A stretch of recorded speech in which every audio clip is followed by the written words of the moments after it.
Lekin yuqmaydi mana shu zavsklatingga. Zavodda o'tkazayotgan mana shu. Buni she'riga ham bor. Kim? Ana ko'k ko'z aqranamiz bor-ku. Turoq. Ha. Doim birga. Ha. Aka bir tonnasidan 10 kilodan olsa ham bitib ketadi. Konkret krisada bular. Krisa. Mana bu sekretar bor-ku.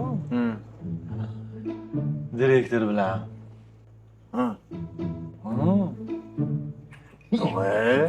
Aka har yarim soatda choy damlab kiraveradi direktor xonasiga. Serios? Serios. Direktor ham yomon choy qo'rdi. Sezmaganmisiz? Direktor yo'q bo'lsa darrov direktor bo'lib oladi-ku. Ha. Bilmagan narsang yo'q-a seni ham. Eng qizig'ini aytaymi? Bu direktor yo'q bo'lsa bu sekretar direktor shopiri bilan choy ichib qo'yaveradi. Mana akamni qudasi to'y qildi. Keyin ham boradigan bo'ldi, tog'ora qilish kerak ekan, bir tog'ora shashlik qilib jo'natib yubordim. Qaytgandan keyin qarasam, 4 dona qovoq somsa jo'natdi. Pastlik ham shuncha bo'ladimi? Assalomu alaykum. Va alaykum. Akalar choylar bormi? Ha, yo'q-da, uka, bundoq qarab turganmiz xonaga ham. Sizlarni qorninglar to'ymadimi? Anaqasiga. Hali ovqat olib kelmadingiz-ku? Boydan beri go'sht yeb o'tiribsizlar-ku. Jinnaramiz, ha? Qanaqa go'sht? Odam go'shti. Kimni g'iybat qilayotgan bo'lsanglar, o'shani go'shtini yeyapsizlar. Bilasizlarmi?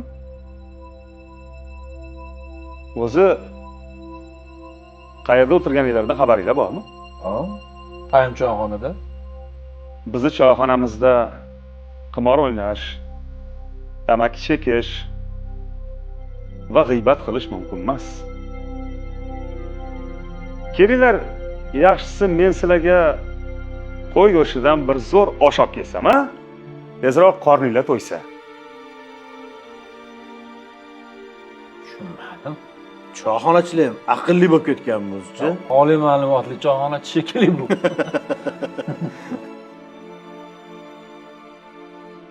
Ha, akalarim, ha. Men sizlarga qo'y go'shtidan osh olib kelaman desam, sizlar meni go'shtimni yeyishinglar g'alati emasmi?